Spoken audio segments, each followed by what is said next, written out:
Time now for Coming In Hot with Brent Wallace, former Ottawa Senator Jason York, and Shawn Simpson. Happy first day of the season, everybody. Well, at least unless you played in the Czech Republic earlier. Hi, Yorkie. Hey, am I still fuzzy today, or can you see me? You're a little bit better, so we'll take that as a win. Brent Wallace and Jason York alongside Shawn Simpson joining us later. But you know what? Let's get right to things because we do have some news to announce. He's going to join us in a sec. David Perron is coming on as he gets set to embark on his 18th season in the National Hockey League. Yorkie, we get to now tell people that David Perron will join the show on a regular basis when he can throughout the season. We're trying to do once a week based on schedules. That's exciting news for us. Awesome. No, Dave's so good with the media. Good talker, great storyteller. That's what happens when you played with so many teams and you've been around, right? You get stories. Yes. Good personality. Let's bring him in. David Perron, number 57. Known affectionately as DP. How are you, sir? Doing great. Thank you. Thanks for the kind words, Yorkie. Appreciate it. It wasn't a shot, DP. I moved around a little bit too. We're the guys that keep dressing rooms together, man. I feel you. Yeah, no, exactly. But it is interesting when you've been on one team. A lot of guys, obviously, it's a big pride thing and something that I think any player you wish to only play on one team in your whole career. But it is interesting to see how different organizations do different things, and I think it is refreshing at times and it is important to see. So you're not wrong that when you move around, you have to develop your personality for sure. But the only difference is, DP, they wanted you as opposed to they want to get rid of Yorkie. That's what the difference is. I'm not. You just got to fool one guy, DP. That's the secret to this game. You and I know that. Exactly. There's always one person that wants you somewhere, right? And that's what matters, not the person kicking you out the door, I guess. So we do want to share, like, as I just said, you're going to try and join us throughout the year weekly-ish if you can. We want to discuss some broad issues around the league, which is exciting. So we want to delve into all that. And as you and Yorkie like to do, a lot of stories. So let me just get one thing out of the way because I keep getting asked this all the time. And that's, did you talk to Artem Zub?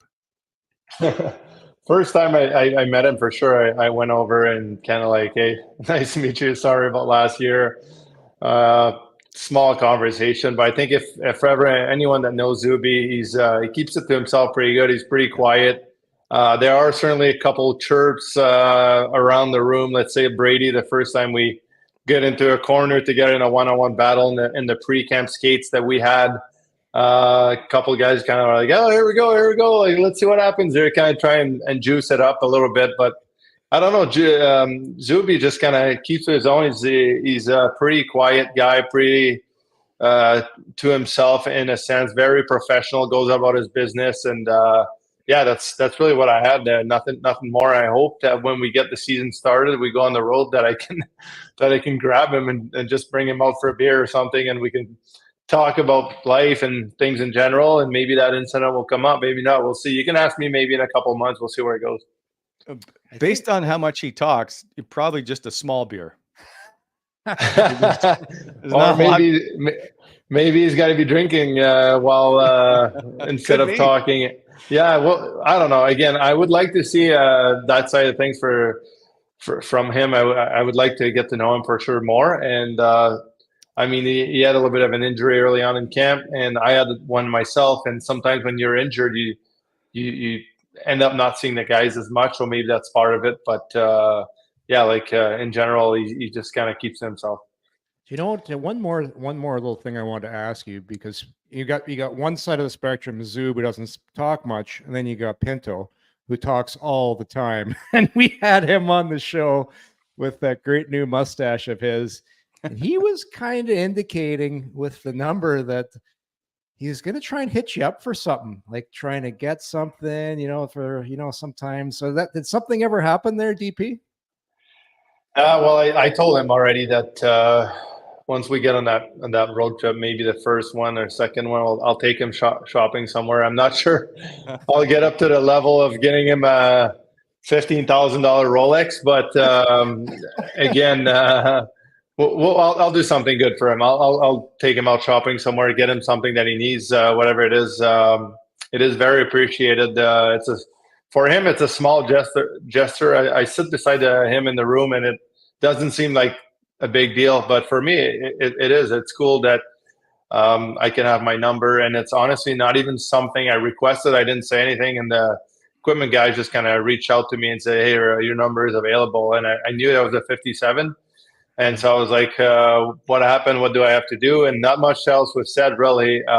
But I will make up to Pence on that. And the way the lines are looking, I better do that early enough because I may play with him on the first game. So I don't want to miss out on a couple, maybe go down 2-on-1, and he's going to look the other way and just shoot it. So we'll see. He seems like such a great kid. Like I've ran into him a few times here and there around town, but they really missed him last year. I know you weren't here, but to me, like I'm not inside the room. He just seems like he has a great personality and he brings energy to the room. Seems just, those glue guys. I know he's young, but he seems to me like a glue guy. Fully agree. His personality, guys are chirping him nonstop. He reacts really well to it, always smiling. Even during the fan fest, I sat right beside him. Fans would come up to him. Some guys have it, some guys don't have it as much. He's just a guy that has it. He's very personable, very nice, smiling, talking to kids, younger, older people. I thought he was just great. I was very impressed. So sometimes just little things like that can impress you from a guy, and I just thought he had it really well that day. By the way, since you're going to, looks like play with Amadio and Pinto, I have labeled it the app line as we're new into the technology. So nice, Wally. Look at you getting all creative, eh? Well, we are in Canada. It's still a technology area, right? Apparently, so that works out. I don't know much from Ottawa, but I know that part. Actually, I'll skip that question and come back to. I want to ask you about Timmy's tint advisor in a sec because he said he talked to you about it. But first, just you talked about sitting in the stalls. Do you care? Or do you have much say in who you sit next to, or over the years, I guess, what's it like? Do you get to pick? Do you care where you sit in the room? I'm not sure how it played out here. I'm between Pence and Norris. Drake is on the other side too. Brady's close. I don't know. Like some coaches, I feel like if I was a coach, I'd go around the room and kind of have an idea of why certain guys sit in certain places. Last year in Detroit, I sat beside Lucas Raymond, and I knew that was a decision that you have these small conversations, taping your sticks, whatever it is, changing laces, getting dressed, getting undressed in between period, that you hope over time you can have an impact on a guy. And I feel like with Shane and Josh, I hope I can have small impact as we go here that turns into maybe a bigger impact. Depending on whatever situation. At times you can feel maybe guys are a little nervous, tense. I don't know all their personality yet, but maybe that's a time as an older guy have to keep it lighter. You kind of joke around, bring them back in that way. And maybe it's the other way around. Maybe guys are a little too loose and you got to sharpen guys up and maybe do something like that. So I'd like to think that the seats are usually something coaches look at. Maybe it's just happened to be the way it was last year. Some teams don't want to change. I'm a pretty routine guy. So once I lock in a stall, I would not like to just switch around every year. But I don't know how it played out here. It's a good question. I like to stay in the same spot personally. I remember Guy Boucher did it in lines, and it was very awkward because then if you split up the lines, it became a little bit of a mess. Yeah, but, I had a coach, same thing. Yeah, Brady move. Okay, yeah. Like he's where I think he was where Norris is now. He was more in the middle, and I think Stützle was next to him, and I see he's moved a bit further down. But you were talking about a former coach. Sorry. Yeah, I had a coach, same thing, that would do it with lines, but just nowadays, are these even the lines for game one? I'm not sure the ones that came up. Like most likely, I don't know. Like we haven't had a confirmation or even a conversation with Travis about that. But regardless, you have to be able to play with different combination. You know it's going to happen. You're going to go up and down the lineup. Injuries, team play, individual play, whatever it is. That's the cool part also. And at times it's just to get guys excited again. Maybe a line, that's the other thing. Maybe sometimes the line is so hot, but all the other lines don't do anything. So you have to move things around for the sake of the team. It's kind of changed too, ADP. Like I remember the old days, you always had the lines. There's whatever. You can even go back to Los Angeles King, the Triple Crown line. You had the Russian Five. It seems nowadays coaches tend more to go now in pairs. These two guys play well together. These two guys, and they kind of fill in because, like you said, there's so many injuries, and coaches now they change on the fly. Like, do you think that's more the way it is now? DP, it's just more pairs. Yeah, you heard that a lot from coaches. They want certain duos to be together more, kind of create that chemistry, and you want other guys to maybe just adapt better. Maybe some guys can play on the right, maybe play on the left. They have to adapt to whatever line they're on. Maybe it's a line that's not as physical. You have to provide that more. Maybe it's a line you have to have more net presence. But I'm assuming, let's say you play with Brady, you don't need to rush to the net as much because it's his tendency, number one, to go there. Maybe you hang in the slot a little more. Things like that. Some guys can read and kind of connect with different guys, even if they're the third man in the line. Some guys adapt really well, and other guys kind of have to have that kind of consistency, chemistry with guys. And I'm not too familiar. I know that our number one line so far, the way it's looking on that chart, those guys have played together a bunch, and they look really good in practice. So I'm assuming those guys will start together for sure. Yeah, geez, I'm really impressed with Amadio. I know it's not the real lineups, and it's just you're playing against different teams, a lot of minor league guys. But I just heard a lot about him from Mark Stone. We don't get to watch Vegas a lot, but man, he just seems like a really intelligent player, doesn't he? Real solid. I fully agree. I keep saying that to guys. How I don't know. He's going to be dependable for us. He's going to do it all. Like whether you need to chip in a goal at a certain time or just being solid defensively on the PK. That's why I'm excited. If that's a line for myself to play with Shane, who just finished with a hat trick, but just in general, his demeanor, the way he plays on the ice, hard to play against. I think we can be a really successful line. We can be a line that just kind of goes in there, no matter what the situation, and maybe shift the momentum in our favor. Maybe we go on the ice after a goal. Maybe we play against a top line on the other side for whatever reason. I don't know how Travis runs his bench or his lines. But I think we have the potential to do many things that are very successful team-wise for our group. Okay, quickly, what did you say to Tim Stützle that had him just wearing the tinted visor? Well, there was a hit, and I think people can guess what can go wrong when there's a hit that's this high.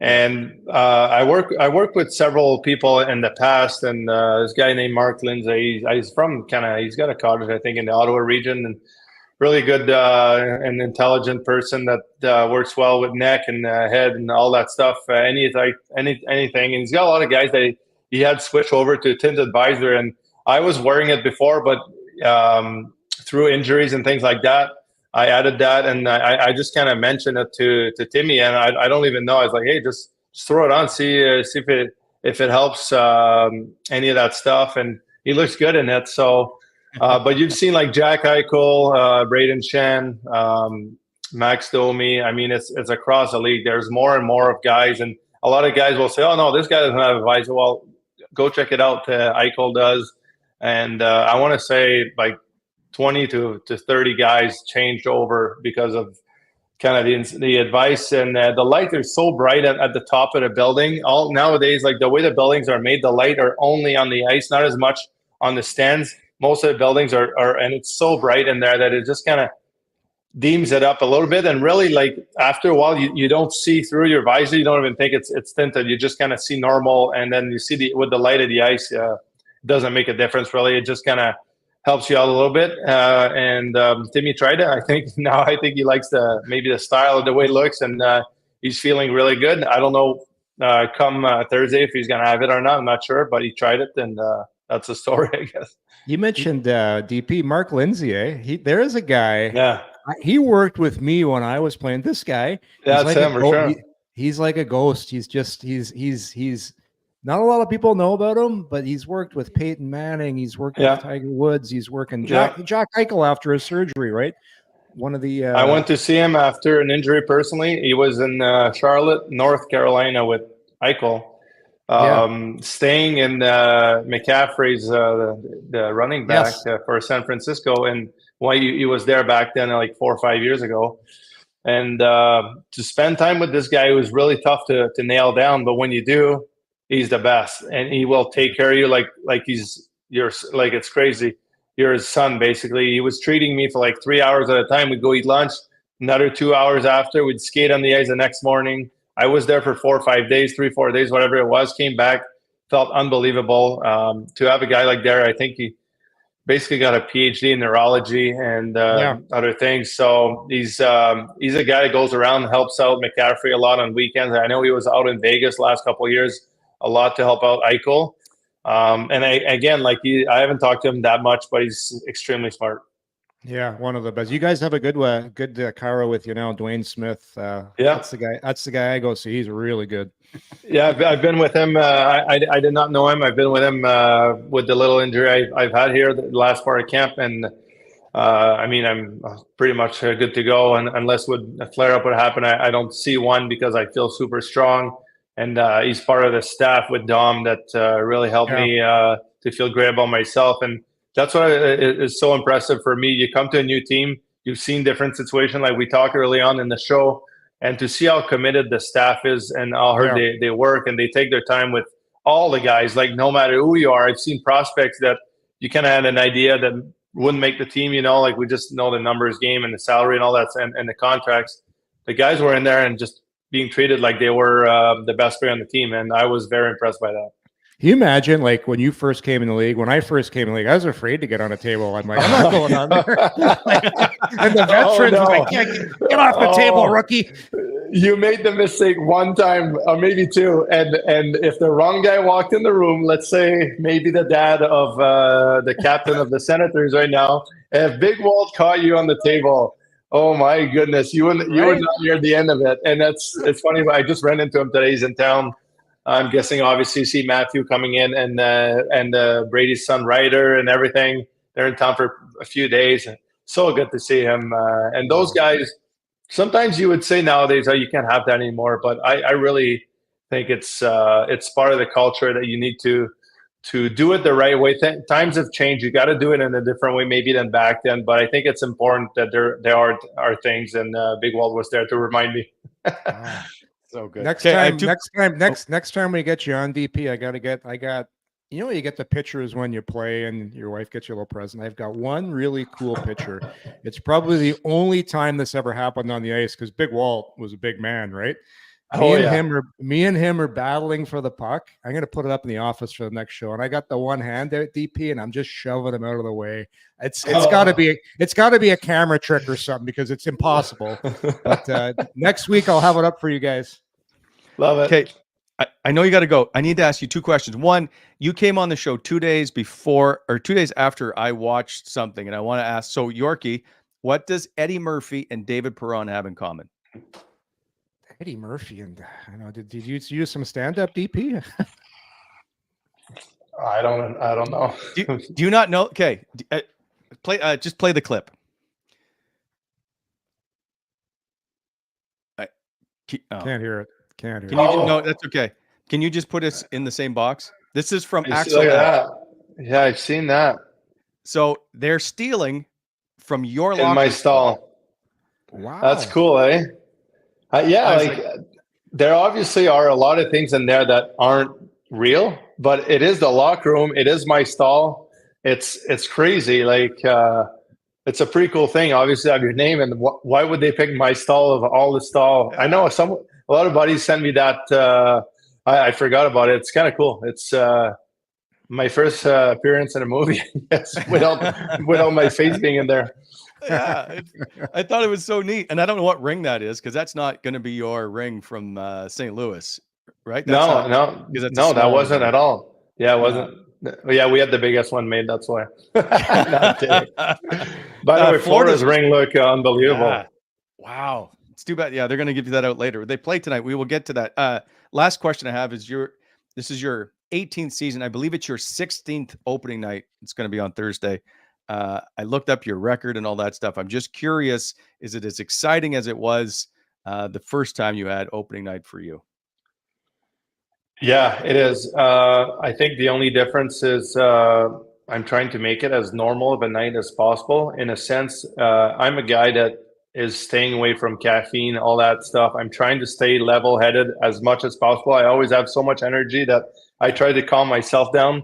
And just like a game one of a series in a playoff, game seven, whatever, any big game, any game that feels bigger than it is, it's just one game in the end. I'm trying to approach it and keep it as normal as possible because I know the excitement will just carry me naturally. Yeah. And but it is super cool. I got the jerseys of my kids made last week, and they were in my stall this morning. And I just can't wait to see them walk after a game, whatever, with their jersey on. I love that so much. That's so So good. Hey, cool. DP, it gets better, right? Like I found when I got older, you just appreciate it more. You appreciate every Yeah. single day and how lucky we are to play the game. Absolutely, it's legit the best thing that I want to do, and to be able to help out a group like this, I think it's going to be special. We had a really good training camp. I'm sure a lot of teams, most teams, feel really confident heading into the season, taking steps forward. But I just have a really good feeling about our group. Travis has brought some really good stuff. Already pushing all the details that are necessary to win, and we're going to make progress doing that. Super excited for this season and for you to be joining the show. As people have pointed out in the chat, if the Sens need a goal, there's an app for that. We had a Oh delay my on God. that. Yeah, I was like, oh no, they're not going to get it. Anyway, I did. Thank you, David. I love We'll it. talk Sounds to you good. Yeah, take care. Thank my you. friend. Good luck. Thanks, guys. Good Have a luck, good one. TP. Yeah. Yep. Oh well, right. you just did a funny there. Hey, you just did No, a funny. no. I was a little You gotta- concerned. You got I was a somebody in little your ear. concerned. You got somebody. You got a teleprompter. What's going on over there? I don't have a I could use one because yesterday was a horrendous day for me. Well, you So- know what? I'm usually a little hard on you. Well, I say Yeah. today you're having a really good show. Keep it up. so far. So I we'll love see that how guy. this. Anyway. You know what? I'm fired up that we got DP on with us every week because he's let's just call a spade. He's not your typical hockey player interview. No, the guy's not. got personality. The guy's fun. He's got stories, and I think he's going to be so good for this locker room. You remember when Steve Stalestock talked about this at the end of the year? He goes, "We need to surround our young guys with real veterans, guys that have been there, done that, and know what it takes." And that's don't kid yourself. There is some strategy when they laid out that locker room, putting Pinto right beside David Perron, right there, And Norris. and Norris, who Norris is older, but he doesn't have a lot of experience in the league yet because he's missed so many games due to injuries, and he's just gonna show. Even, I know he talks a lot, but it's gonna be more on how he prepares, how he goes out and does his daily routine and business, and you watch. I'll never forget, Wally, and when I was in Detroit, my first year, and after a loss, I'm taking my gear off. Okay, I'm going to go take a shower. And then I see Steve Yzerman go right to the weight room and start pumping out squats. And I'm like, guess I'm going in the weight room. Because that's not somebody saying anything. That's somebody doing. Doing is far more important and does a lot more for your young players than talking. Talk is cheap. Can you imagine walking by Sydney, who's working out or whatever, and going, "Yeah, I gotta go." See, Yeah. I'm going for a few beers. No, Yeah. it's just, but that's how you create culture. Whether it's how you practice. Well, remember we had Allmark on our first interview with Allmark, and he talked about when he went to Boston from Buffalo. He's like, now he understood why they won because they practiced so hard. And it's just that's the culture that Boston had created, and that's David Perron knows that. He knows why he's brought him to Ottawa, and he's going to help create and move the culture forward. And I want to get into that with him later about practices because I've seen a difference in them, and so we'll just wait to discuss it. But anyway, if you're just joining us late and you didn't hear us at the beginning of the show, David Perron is scheduled to join us weekly for the most part, based on schedules. We're trying to work all that stuff out, but we hope to have him on once a week to discuss all things across the league with the Sens, but also just things that are happening. And so we chatted yesterday at the rink, and he's like, he's really excited. He just really wants to do this, and he thinks he can add a really good perspective and tell some stories. And I'm like, yeah, I'm pretty excited. Giddy up. Yeah. So, It's good. It's all good. We're moving on. We got to get to this is our season preview show because they're playing tonight. We'll get to all that stuff. As always, welcome into the show as he's here, Shawn Simpson. Afternoon, boys. Good afternoon. The best looking part of the group. Nice to see you. Yeah, what a great interview there. Hey, what a personality. That is good so stuff, nice. eh? Well, just as you mentioned, Yorkie, as guys get older, it's just a different wavelength, right? They're got a family guy, you got a guy that's moved around that he's won. And then I'll be honest with you, I'm assuming he's probably looking at, hey, you know what, going to play a couple more years here in Ottawa, and who knows after that, maybe get into broadcasting. And certainly he would have no problem, whether it be in French or English. Just a lot of personality, and as you said, great for the locker room. Yeah, it's your career kind of goes in phases. Like you're working so hard to make it, and you're nervous all the time, and you're anxious, and you get there, and then you get to where you're like hopefully a really good player, and then you're so consumed with the game all the time, and then you get a little older, you have kids, your kids come down to the locker room, and you're like, man, you can finally realize this is a really good life. I'm getting paid really well. I love the game, and it happened to me. Like you just start really appreciating it as you get older, because you never know when your last day is. Well, and creating the memories for your own kids. Now, we're not going to talk about LeBron James playing with his own son, but hey, the simple fact that your kids can remember that they actually watched you play. I've never heard a player not talk about how special that is versus, kind of a newborn or not having children. But when they get to that spot where it's like, wow, that was so cool. I was able to come to the rink and watch my dad play in the National Hockey League. Yeah, it's very cool. And I remember talking to some players who've said, we're almost hanging on just so their kids can remember them playing in the National Hockey League. Like hanging on, maybe I did that. Word. I 100% did that. My last year, I had no business being in the league anymore. I faked my way through my physical in Boston. I had like one good shoulder. And I'm like, oh, well, get off the table.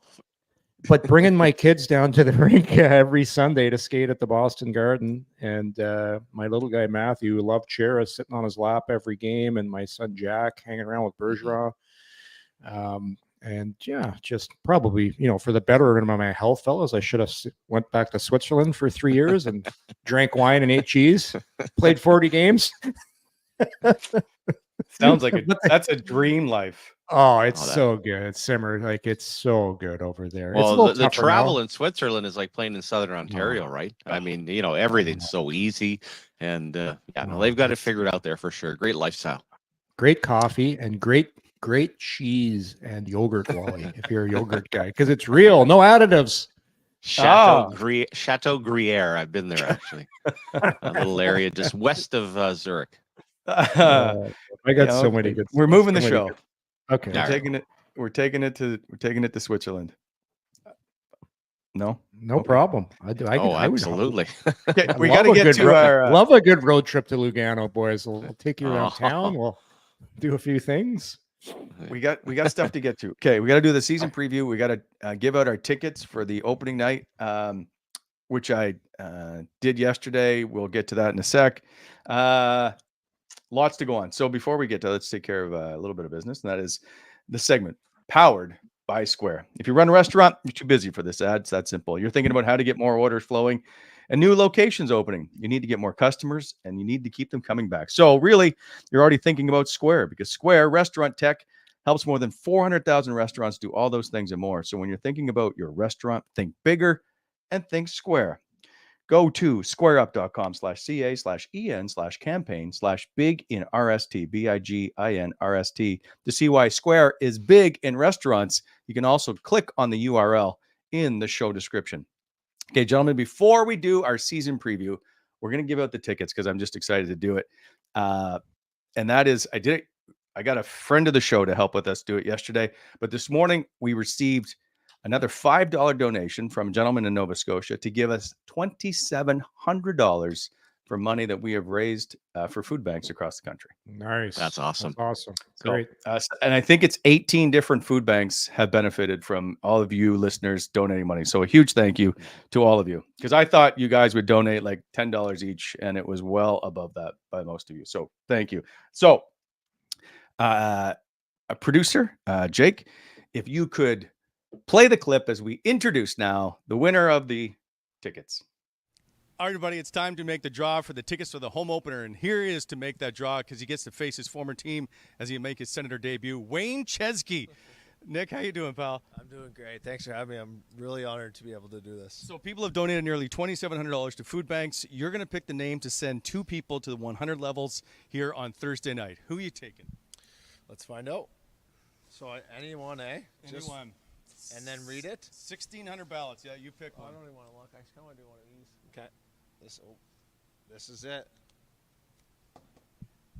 Ryan Lloyd. Ryan Lloyd. Congrats. Ryan, we'll reach out to you and get you those tickets. So congrats and thanks very much, Wayne. Yes, thanks. Thanks for having me on. Are you excited, by the way, to face your former team quickly? Yeah, excited. You know what? To be completely honest, I'm glad it's the first game just to kind of get it out of the way and kind of move on to the season. But, it's going to be a lot of fun, lots of energy in the building. Home opener for us, so I'm looking forward to it. Thank you. Appreciate it. Okay, thanks for having me. That's awesome. So Wayne Chesky helped us out do that. Now, I would like to point out. What's going on with your hair in that video? It's a little crazy. Okay. That's your sweet spot, Wally. That's where you used to be all the time, eh? So yesterday was a day. Let me just put it to you this way. And that was the first time I'd ever set up the camera and I wasn't behind it. So I couldn't see framing. I couldn't see anything. So I was just winging it. And that's what happened. I didn't realize that you couldn't see the ballots. So this is the ballots. Gotcha. It took 4 hours to cut these and fold them into the bin. So that's what it was drawing from. Anyway. But everything went wrong yesterday, though. Yeah. Is Wayne getting his ring? Because we brought that up about a month ago, right? And I saw the unveiling yesterday. Are they bringing it up to him and giving it out on Wednesday night before the game? I'm not sure because they just delayed the presentation that was supposed to take place tonight because of the hurricane that's going through Florida. So I know they delayed the ring presentation in Florida. So I don't know if he's getting his ring tomorrow. Well, they actually handed the rings out. They just didn't open it to the public. So the team got their rings yesterday. Okay. So and they had this little box that you open up and there was a video and the ring is just this absolute monster and looked pretty impressive for sure. So, and I was, by the way, set up in the locker room at his stall, but because so much time had taken place, they're like, well, we're closing up the room. So I had to quickly adjust my location. So leave me alone.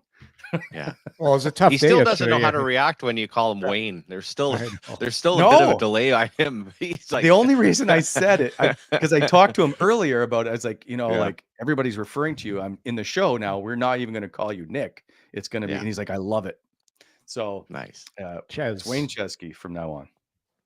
Yeah. I've just never seen your hair out of place. It was weird. Like a couple strands down the side. You could tell it was a tough day. The hair is all messy. You got no cameraman. You're reporting. Yakimchuk's going to start the season. Then he's on a plane. I did not report that. The hair almost looked like the scientist from Back to the Future. Not quite. You know what? I'm going to do this show by myself from now on. We need to replay that hair. Anyway. We're moving on as we're getting to our picks. There's some other stuff we got to put in the show. Yesterday, I forgot to even do the Simmer survey. If you want, we can do it right now. Absolutely. Let's roll it. Hear ye, hear ye. I told Jake that we weren't going to use that anymore, but apparently he didn't get the memo. No. We got to keep going with that. So yeah. So here it is.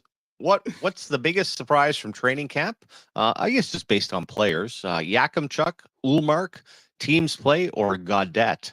Again, I think these have all been positives, guys, but I'll go with Yakimchuk for sure. I think it was. I would love to have been in the war room for the meetings between management and the coaching staff guys to really, or do you want to send this guy back? Do the coaches want to keep him? What's the best thing to end up happening? So I'll go with number one. What do you say, Yorkie? Well, Ullmark's not a surprise. I knew the team was going to be playing. You kind of figured Gaudette. You know what? I'll go with Gaudette.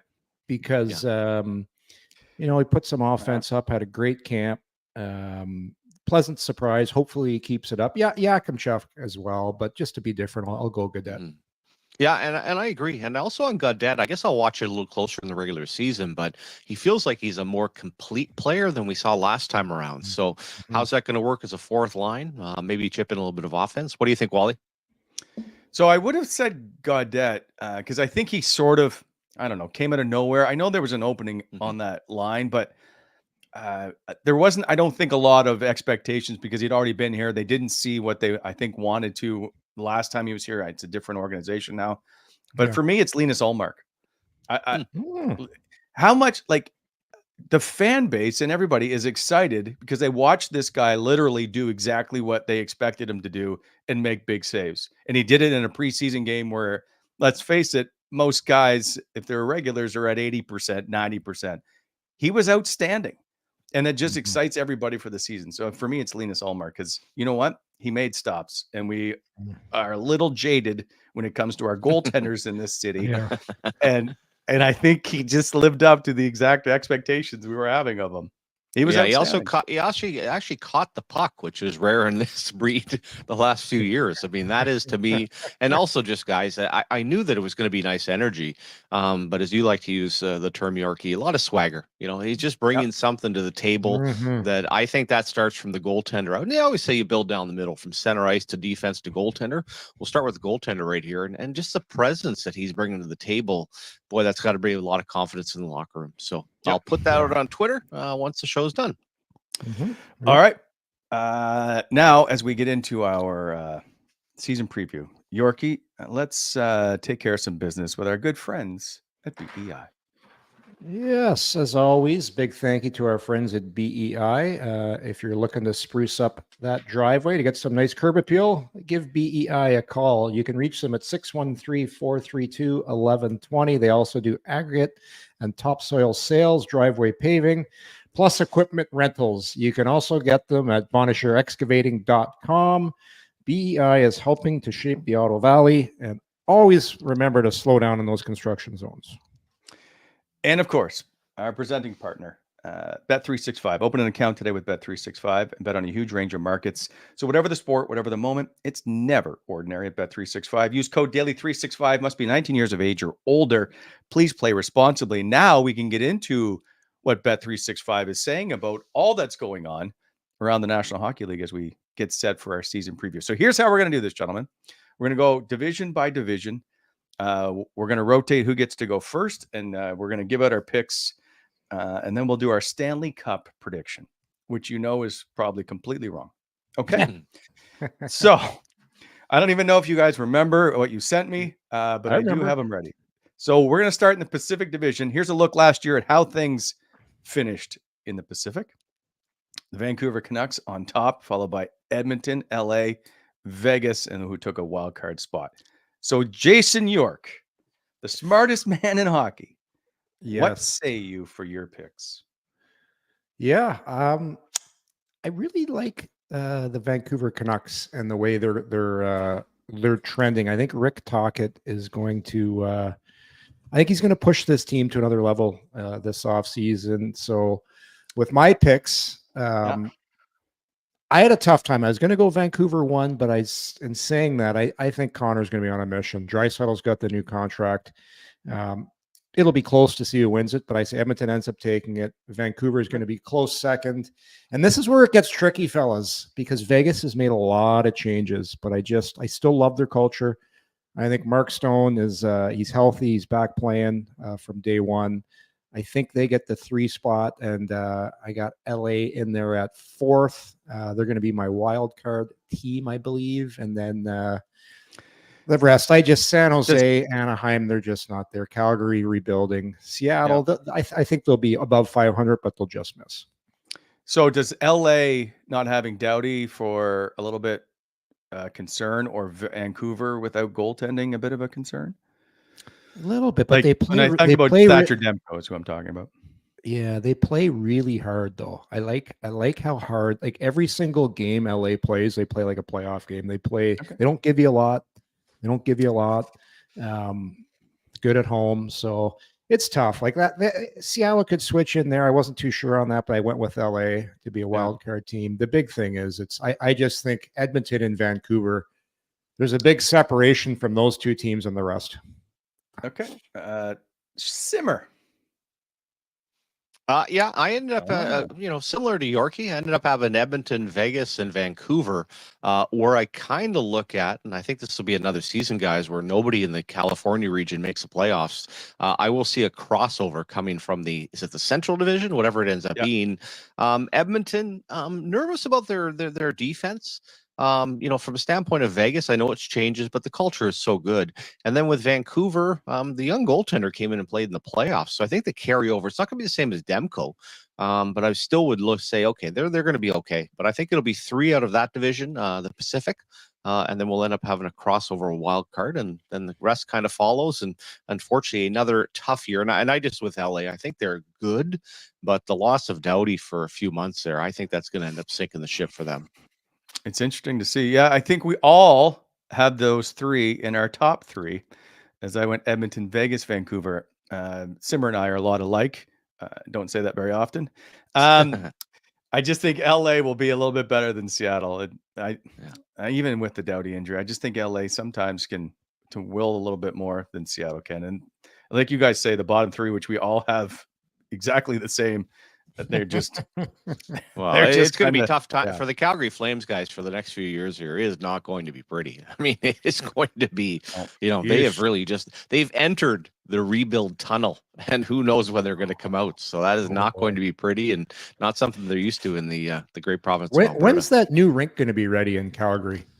What's the time frame on that, fellas? You guys know? Yeah, I'm not sure. Michael Gribben, who's in the chat, can you tell us? He's a Calgary guy. So we'll get that in a sec. I figure that team will be good by the time the rink's ready. Yeah, perfect timing. Yeah, let's call it 5 years then. Michael Gribben says 2028. He thinks Jordan Zimmerman's 2027. I don't even know if that's enough time. 2020. I think they'll be good in 3 years by the time they move in. All right, we're moving on. Central Division. Okay. We're going to start. First of all, here's a look. Dallas, Winnipeg, Colorado, Nashville took the wild card spot. Then St. Louis, Minnesota, Arizona doesn't exist. And Chicago rounded out. So Utah, who will begin their season tonight. Where are we picking all these? We're going to start with Shawn Simpson. Mm-hmm. I look at the division and I'm very bullish on the old Dallas Stars. They've got an excellent team. They continue to kind of hit their sweet spot. Not underrated, but I'll go with Winnipeg. And when you look at Nashville, guys, I just look at all the changes. They bringing in Marchessault, bringing in Stamkos. Boy, I think they've turned this around pretty quickly. So I'll go with them. And then I've actually got Minnesota being the crossover team. I know they're hurt by the salary cap situation, but still think that there's enough there. And as long as their goaltending is okay, I think they'll cross over and take that 4th spot in the Pacific Division. So Simmer, and well, you know what? I'm going to wait till we get through these because I'm going to ask both of you this question. So never mind. So here are my picks. I put Nashville second over Winnipeg. And then my concern is Colorado. Are you guys thinking that Colorado's window is now closing?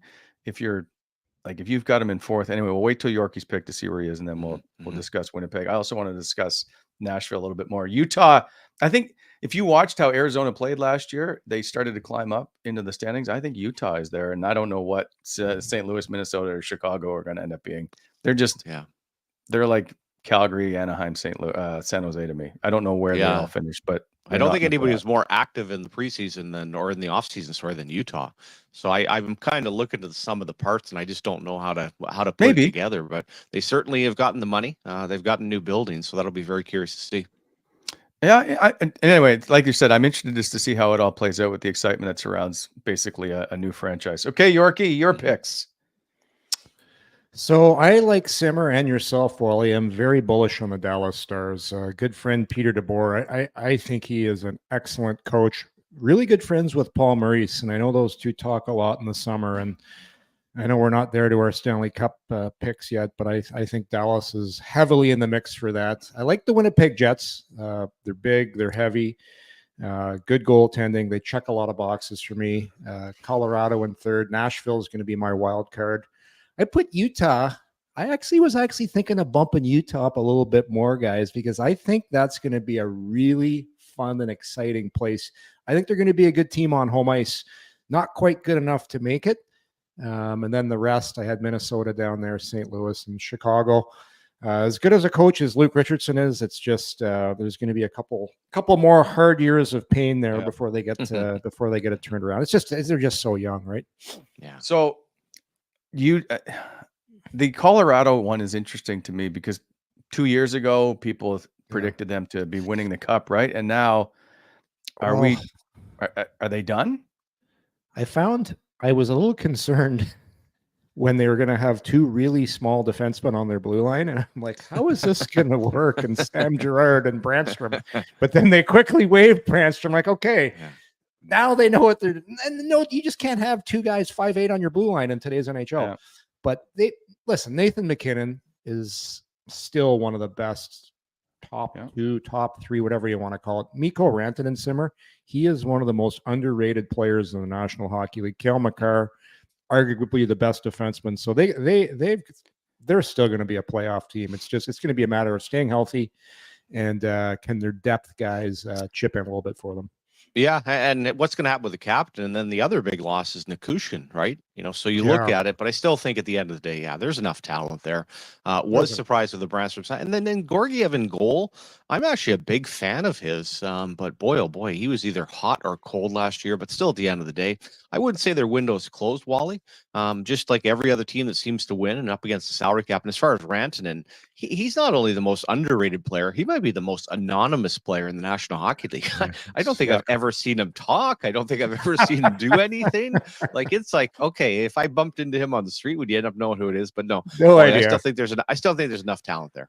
Yeah. So Yorkie, you'll remember when we did the Ottawa Colorado series in Sweden and whatever year that was. Now it seems like forever. Yes. Mikko Rantanen came off, and I did an interview with him as he left the ice for an intermission. I'm like, what a ginormous individual he is. He's so big. Yeah. He's so big. He's so good. So underrated. He's, I think he's a top 10 player in the NHL. I really do. Yeah, and represented by Andy Scott. And the other part of that series, guys, and we talk about predictions, I remember watching those two games and thinking, oh my God, Ottawa is just going to be on fire when they come home with Matt Duchene. And I'm like, Colorado's not going to win another game the rest of the year. So, well, we're gonna have to flip that script because it was actually the opposite. Colorado came back and won some games, and then Ottawa just was terrible. So, which leads me, gentlemen, to Dallas plays. There's an ESPN thing coming up in November of some special day they're playing, and then they go to Europe. Is there too much distraction around Dallas for them to perhaps be at the top? I don't think so. And one guy I forgot to mention talking about the Dallas Stars, if Miro Heiskanen played in a different market, he might have already won a Norris Trophy by now. If he was in Toronto, like you talk about him come playoff time, this guy is such a good all-around defenseman. They have some young guys nobody talks about either. Like Rupa Hintz is just a massive. He kind of plays like Rantanen, another guy, big, tall, skates, strong. There's so many players. I don't think that trip's going to affect them. I really don't. Yeah, I'm not a fan of the European trip, guys, and I don't think. But could that end up knocking them down in the standings a tad? Possibly. But in the end, they're going to be a playoff team, and as we get further along here, I think they're going to go deep in the playoffs. So not a big issue. But I think if you're an Ottawa Senators fan, you totally understand that these trips, the way they did it this year, guys, with Buffalo and New Jersey, I think it's perfect. Go before the season, still pretty good, weather and timing. When you come back, you got a bit of a break before you start. But as you get later into the year, into November, just not a fan at all. I meant to mention, by the way, Bet365 has Edmonton to win the Pacific. Vancouver's next, and then Vegas is after that. And then in the Pacific, they have favored Dallas to win that division as well. Colorado next, and the Nashville Predators, and then the Winnipeg Jets. So as we move on here to the Metro division. Oh, no, I messed up that board clearly because that says Dallas and Winnipeg. So we'll just skip it. I get to start this one. All right. What do you got? Okay. Now it's not a unanimous decision to pick the New York Rangers, but they are a great regular season team. And I think they're still going to be a great regular season team. So they will win their division. I don't know what they do in the playoffs. It's probably nothing. But I just think New Jersey can't go from 7th to 2nd like that, can they? I don't know. That seems like a big jump for me. And They're then unbeaten. yeah, but that's not very nice. I was just going to say it's Buffalo. So, anyway, Carolina, Pittsburgh. I don't know what to do with Pittsburgh. Pittsburgh's interesting to me. Is it too late, or can they find a little bit of energy and rejuvenate for the Pittsburgh Penguins? But my top 3, the Rangers, New Jersey, Carolina. Yorkie, you are next. Mm-hmm. I got to remember who I went with here. I went with the old Carolina Hurricanes. I feel like it's a fool me once kind of thing with Carolina. Well, that's like playoff time. They're like San Jose used to be, right? San Jose got picked every year. Yeah. It's like, oh, this is going to be the year. This is going to be the year. And Carolina feels like they've been that team now for the 3rd year in a row. It's their goaltending. It's just it always lets them down in the playoffs. But regular season, Freddie Anderson is good. I believe he's great, back yeah. there. Yeah, he's great. Regular season, Freddie's good. So I like Carolina in the regular season. I think Brindamore is outstanding coach. I love his speeches. Great guy, great motivator. They've lost a few guys, but I still like their D. They've got fast, quick forwards. No they Brady got some Shea. size. Right. Brady Shea's just he's okay. He's a good player, but they as a have group, more. But as a group, they were very good. They're 6. The question is how much longer can Brent Burns play at a high level? He takes great care of himself, but I think I like Carolina first. I took New Jersey second. I took the Rangers third, which with now that you make that point, well, they are an excellent regular season. Yes, DJ Zebad and company, man, they spin the tunes in the regular season, and they are unbelievable.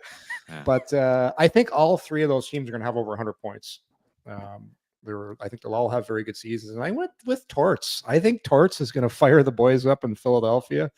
Great motivator. And I went the Islanders. And I'm not feeling Pittsburgh, guys. I'm just I think as much as I love Sid and I love Carlson as a player, I'm not feeling the mojo there, guys. It just seems like they've got a lot of guys they've brought together into that situation. And I don't see it working. Maybe I'm wrong. I don't see it in Washington. Well, they're just in it to get over the record. And Columbus, what can you say? Columbus is going to be in tough. All right, Simmer. Yeah, for mine, I look at New Jersey, guys, and you mentioned that, Wally, but it feels like there's been a lot of teams when they go through a rebuild that kind of had that one reset year where they struggle, injuries, things don't go right. But more than anything, they didn't have any goaltending. When you put Markstrom into the mix, I think they're going to take a huge leap. As far as the New York Rangers, they have the best goaltender in the National Hockey League and have one of the best power plays, so they'll be fine. Carolina still has enough, but after that, I've got a crossover once again. I just don't feel like the Islanders have enough. Pittsburgh is old. They're slow. The star power is there, but it's, long gone. Washington, totally agree. 42 goals for Ovi to break the record. We'll see if that's a possibility. At the end of the day, I think Torts will do some great things, but man, oh man, there's not a ton of talent on that Philadelphia team. And unfortunately for Columbus, boy, just the obvious with the Goudreau situation, but just over the years, the amount of players that have been lost there, and I've got to think, just as an organization, it's got to feel so sickening going into the year. Just obviously what has gone on. So I end up having the bottom, and they'll be probably taking a run to first pick overall. Yorkie with the bold move with the Philadelphia Flyers. Well, I have them at 4th. But I don't have God. them. But I don't have them as a playoff team, fellas. No, none of us have anybody outside the top 3 making the playoffs. There's no wild cards coming from the Metro. Even the Philly side, the craziness of the whole situation again, another off the ice situation with Carter Hart. Who's the goaltender? And then they're immersing some young talent, and I think the rebuild is going to be done properly. But at the end of the day, to me, there's just not enough talent there. Yeah.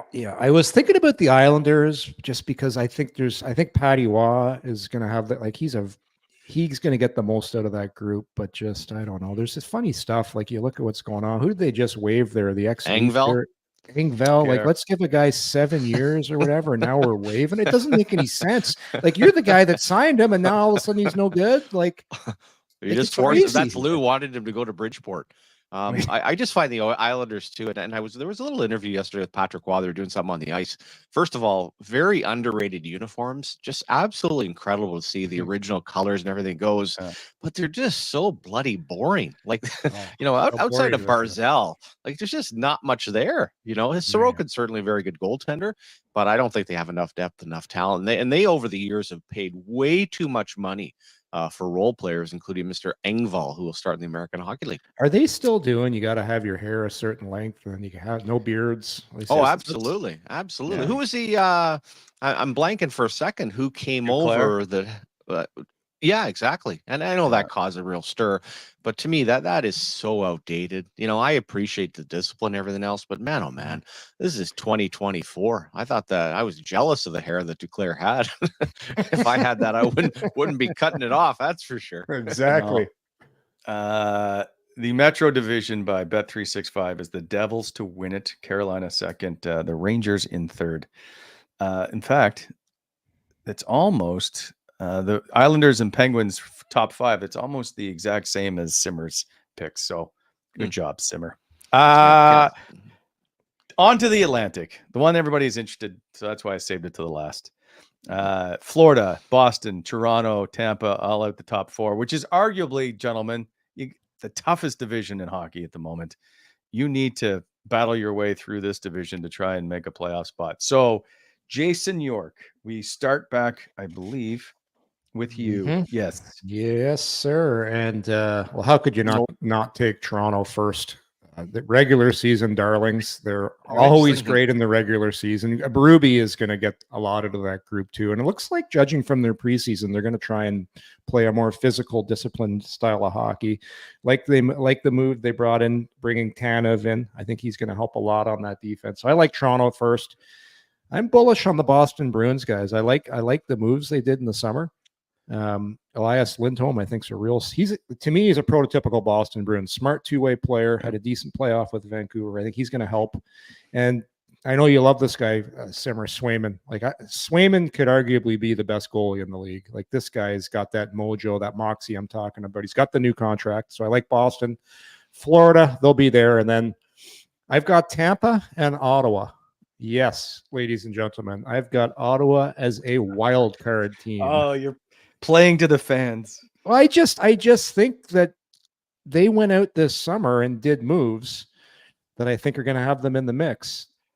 They might not make it, but I personally think those moves, and most importantly, goaltending. If Ullmark stays healthy, he will translate into a double-digit point hike. And then those other players that they brought in it can't not help the situation. So I like Ottawa in that position. Then I see Buffalo, Detroit, and Montreal not being in the mix. But there is my Atlantic Division predictions. Ottawa, yes, a wild card team. Interesting. Okay, Simmer, it's up to you. I think similar. Still looking at Florida. I don't know if there'll be much of a hangover. Certainly have some key losses, but good enough. Excellent goaltending. I think the Toronto goaltending is really interesting. Stolarz end up signing is, I think, I think it's going to be Craig Anderson 2.0. Tampa still has enough talent, and again, one of the best goaltenders in the National Hockey League. Then I had Ottawa, and I'm so focused on Ottawa, guys. And again, I find these predictions a little difficult, and that in the preseason, all of my focus has been on Ottawa. So I'm going to tune in tonight, going to watch Florida, going to watch Boston, see what it's all about. But everything just seems to fit, and there's a good feeling around the organization. And then I end up having Boston as a crossover. And the Swayman situations, first of all, I don't think there's any big deal of what went on contract wise. Didn't even realize the fellow was from Alaska. From Alaska to Maine to Boston. I thought the way he handled that, I expect him to be starting tonight. And the other thing with Boston, guys, I believe they have the largest defense in the National Hockey League. And history tells us with Vegas, with St. Louis, with some other teams, when I get all those monsters on the old midway and I've got the goaltending that I've got, I'm a little worried about the forward group, but I think they'll be enough. And then the bottom feeders, Detroit not quite there, Buffalo not quite there, and without a doubt, Montreal. With the loss of Laine, when you look at that lineup, again, they're going to be a lottery team. But I've got Ottawa making the playoffs in fourth place instead of a wild card. I tried to rule out Boston last year and got spanked for it. So in my list, Boston is back in the playoffs. I'm not falling for that again, even with Jonas Korpisalo in goal for some of it. Yes. Toronto is a great regular season team. That's why they get up there at the top. And then Florida, you know what? And it's tough to repeat as Stanley as coming back and trying to even be in a cup final. Like, and especially even if you've lost in it, which I looked up the numbers today, there's a better chance you can repeat as a Stanley Cup contender than losing in the final and coming back the next year and winning it. Anyway, I too, Tampa, Ottawa to me is a flip flop. I think you can flip them one or the other. It might be a point difference by the time this season rolls down. I still think Ottawa finds its way into the playoffs because I just think they're ahead. Detroit has no goaltending. Buffalo, I don't know what they are yet. And Montreal could be good, but you never know with them, right? So you have them in last. But they could easily be sixth, right? I but they've got the one line. But again, I'm not even sold on their goaltending. And when you look at Yoel Armina taking over for Laine in the second line, there's just not enough there at the end of the day. And for Detroit, as you pointed out, and Buffalo, I love Luukkonen, and I even like Devin Levi, but I'm not sure that either of them are ready to grab a hold of it. And also, just make a quick point on Ottawa, and I'm being very sincere here. Forsberg needs to do a little bit in net. I mean, Ullmark, I appreciate, but it almost feels like right now this guy's got to play 60+ games. And Forsberg, all I need is 500. If you get 25 starts, if you go 500 for me, you win some of the back-to-back games, then we'll be good to go. But I am a little bit nervous so far with the way he's played the last couple of years, and certainly in the preseason. For sure. If you look at all our picks here, there's a common denominator. It's Toronto's a little bit of an outlier. Boston's got Swayman. Florida's got Bobrovsky. Tampa's got Vasilevsky. Ottawa's now got Ullmark. So you've got all those teams have a legit top 10 goaltender on their roster. I'll just call it top 10. Then Toronto's like, they do other things. They've got talent and they do it other ways. But I agree, Stimmer. That's Stolarz was interesting. I've liked him in the past, like big guy. You never know when a goaltender is going to pop out of nowhere. Not that it's nowhere, but just kind of say, oh man, this guy's a lot better than I thought. Well, I think after waiving Matt Murray, they're only spending about $3.2 million. I actually think Wall now, health is the issue. He's an outstanding young goaltender. The other theme, guys, as you go through the National Hockey League, that I never thought would happen in my lifetime is how little the Canadian goaltender factors in. When you start going through, and we could fast forward to the Four Nations, and not that Russia's going to play, but they might have the three best goaltenders in the National Hockey League, from Finland to Sweden to the United States to lots of other countries. Who the heck is Canada's goaltender? It is really, really strange how that has flipped, and the development side of it. And the United States, you talk about Swayman, you got Hellebuck, you got other players, even Ottinger. There's just not much from the Canadian side. We are going to adopt Connor Hellebuck. Exactly. Get the passport going. Hey, I just hide them. Anyway, those are our picks. Now, we will get to our crucial picks, gentlemen. Who are we going to select to win the Stanley Cup? Here now are our predictions. God help us. Everybody is picking the Dallas Stars to win the Stanley Cup. So there's no chance. Wow. There's no and we do, and we weren't. We all submitted these differently, right? It wasn't any of these ones. And I also have to say, from a Boston standpoint, I think I submitted my list to you, Wally, about 10 minutes before Swayman signed. How I felt about the Boston Bruins with Korpisalo versus Swayman, what the change ends up being, and it just feels like the Dallas Stars have brought it along. Jim Nill's done such a great job there. And you pointed out Pete DeBoer, one of the best coaches in the National Hockey League. Good old Windsor Spitfire. Who's playing Nets for Carolina there, Wally, taking them to the finals? I know. Actually, I can't. I think I may have forgotten to fix this. I'm going to fool me once, I guess. I'm going to buy in. I had picked Dallas last year to win the cup as well, but Did you? I'm convinced that Carolina is heavy enough, perhaps, to surprise people in the East and come away with it. You think Steady Freddy's beating Shesterkin in a best of 7? Yeah. I'm not. I know what you're saying about Freddie. I'm just hoping that Carolina just blocks everything. Yeah.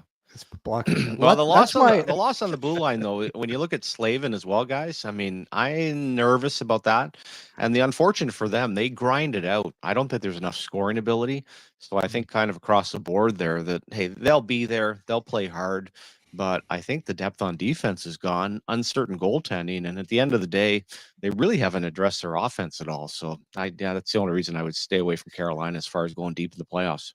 I had Long that. season. I went back and forth with a bunch of different teams, and I can't get behind the New York Rangers and Panarin and Zbad. I can't see them unless there's a drastic change in how hard Panarin's going to play during the playoffs. If he change it, because he's got all the talent in the world, but it's just he doesn't elevate. And then I look at Boston. I'm like, okay, does Marchand have one more run? Because you watched him last year. He's still a smart player, but you could tell he's slowed down. But they looked good last year. So we'll see. That's gonna, that to me, that was the most difficult, trying to figure out who's going to be the team in the East. Because I don't know about you guys. I don't think there's a clear-cut favorite in the Eastern That's Conference. the thing. Yeah. So if one of these teams can get hot, if Carolina finds a different goalie, perhaps, then you never know. And that's why I think Carolina has got enough scars to maybe do it. And in saying that, like you still have Edmonton. That all three of us didn't have in the final. But again, it comes down to who's going to be the goalie, right?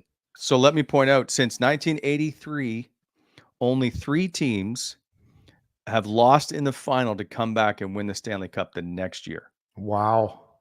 And that first one would have been Edmonton, right? Losing to the Islanders and then coming back. Yeah. And then it was Pittsburgh, lost to Detroit, and then beat Detroit in 08-09. And then Florida lost to Vegas, came back to beat Edmonton. So it's a hard grind to come back and make it all the way back to the Cup final. Yeah, and from the Edmonton side too, and we're also in the salary cap era, guys. Edmonton's blue line, I like Skinner. I've got to say, from the experience he gained, the way his confidence grew, they're going to be fine. Now, the forward group, when you take out Evander Kane, you look at what they're trying to do. That's not going to be easy. And then from the Florida side, the obvious to me is some of the losses, guys. But forget about going all the way to Game 7 and winning the Stanley Cup. Going to the finals the previous year, I just can't imagine that there's quite enough there. And I think, in New York, you know this better than myself. You played. But I think there is a little bit of letting off the gas. Like when Edmonton back in the day, when they were hungry, and Montreal and the Islanders, it was like every year is all about the Stanley Cup. I think the modern day athlete realizes in the 32-team National Hockey League that just winning the Stanley Cup, hey, I'm pretty happy here. I got my cup. I don't need to go back to back. I don't need to go 3 or 4 in a row. You know what I mean? We're not going to see the dynasty. So that's going to be the difficult for the Florida Panthers. Oh, it's such a grind. Like talking to guys I know that have won the cup, it just basically takes everything out of your body. And I believe it takes longer than just you, because you just forget. We know this, the summer is so short, and you're spending most of the summer having a good time, like enjoying it, and you should, and rightfully so. Like it's just such a commitment to do that. That's why it's so hard to repeat. And the injuries, hockey injuries, take much longer than an off season to really fully heal. And look at Florida. Look, Brandon Montour. That's what happens when you win and your contract's up. You go get some more money, and those guys are happy for him. That Ekman Larsson's not back. Right here, one of their great role players and cousins. He's now an Ottawa Senator. So a lot of change in Florida, and it takes so much out of them. I don't see them getting back. So we will watch the Florida game tonight, obviously, because they're going to be here on Thursday. Interesting, because unless something's changed in the last little bit, Korpisalo is still slated to start, as they said that he was going to be the game 1 starter. Florida, the favorite to win this one. Do you guys see it that way? They do have the distraction of the banner raising and all that stuff going on. Yeah. Where would you pick? Florida or Boston tonight? Where is it again? It's in Florida. It's in Florida. Yeah, with Boston. Boy. You know what? That's tough. There is no, I don't know. I'll take the Florida Panthers. I think they're going to send their crowd home happy. Probably a tight game though. But I'm interested. We don't know. Do we know who the starter is? Simmer? Is it Swayman? Monty left it kind of open, and Swayman had basically been practicing with BU. And I know he didn't play games. My gut feeling is, after watching Korpisalo in a few of those preseason games, they're like, you know what? Let's go with Swayman. I feel that. We're also going to have a nice hurricane warning, I assume, although that's not in South Florida. It's over to the Tampa Bay side. There's a lot of push. There's a lot of emotion, a lot of excitement. They got the rings. They got the banner. I'll still take the Boston Bruins to end up winning. I think being on the road, being focused, and I do think there's some nice adrenaline there after Swayman getting signed. Yeah. Well, it'd be interesting if they don't start Korpisalo after all. Like Don Sweeney had repeated multiple times that he was starting game one. I do understand words don't always mean a lot. Well, I would just think, Swayman was so confident in the presser. It feels like he's prepared. The only reason you wouldn't, guys, is just worrying about, hey, are we rushing him in too quickly? Is there an issue with maybe an injury? But I think if I'm a coach, I'm still looking down the bench and saying, hey, here's my best opportunity. And going to be real curious to watch that D. Like I said, I think Charlie, they end up the size of them. They are the largest defense in the National Hockey League.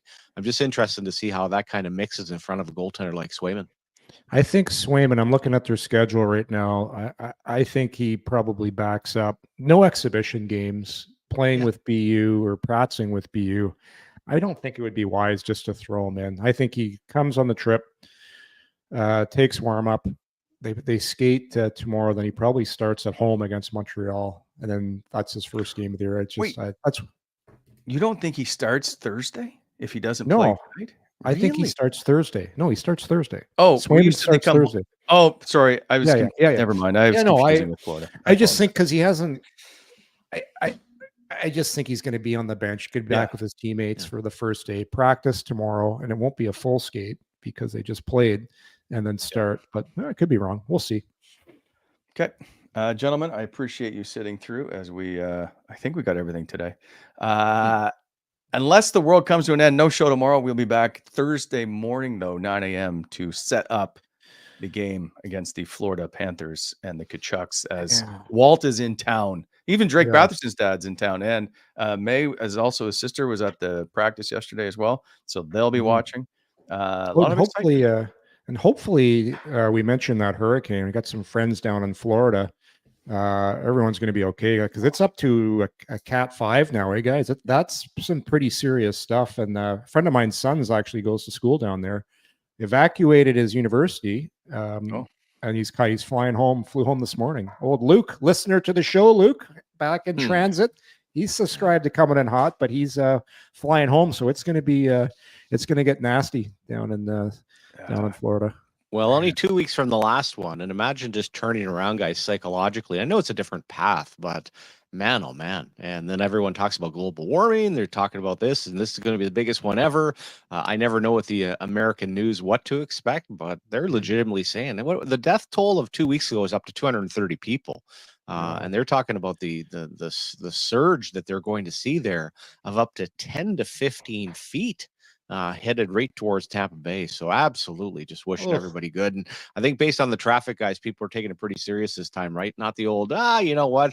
I'll just hunker down, put up a little bit of plywood. No, sandbag, one or two thing. I think it's time. Does that plywood even work? Like, that's what I'm wondering. But hey, it is time to get out of town, and very unfortunate for the people down there. Even Fort Myers, who are still trying to rebuild, I think, after what went through there, right? Anyway. Okay, gentlemen, thoughts and everybody to be safe in Florida. We will see you Thursday. Thanks, everybody. Have a great day, Ottawa. Cheers.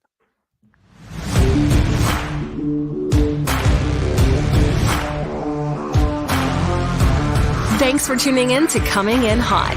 If you enjoyed the show, hit that like button and be sure to subscribe to never miss an episode.